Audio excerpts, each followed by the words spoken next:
things tend to revolve around Elon Musk just because he's one of the only people who's actually looking toward the future in this kind of hopeful way. And that's what I find so inspiring about these companies, is that they're aimed at a hopeful future.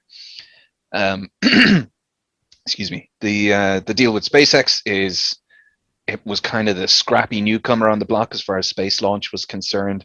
Musk set it up because he wanted to try and accelerate the pace of humanity's exploration of the solar system, colonization of Mars and that kind of thing.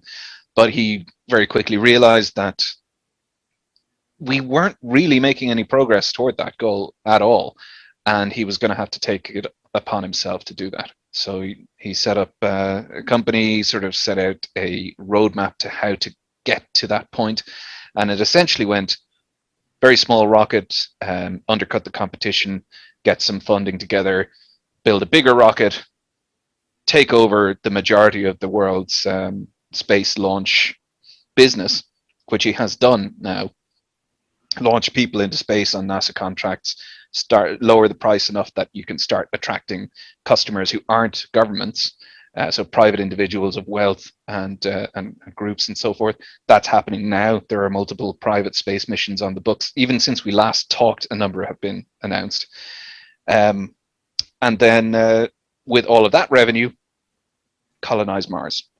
And there's like a footnote in between that's become very important now, which is the Starlink constellation. This is leveraging their ability, the revolutionary ability that SpaceX has to reuse their own rockets, because historically rockets have been thrown away. Yeah. They can reuse their own rockets and offer even cheaper launches to space for customers, but also because it's minimal cost, they can stamp out dozens of satellites of their own, stick them on a rocket and launch them.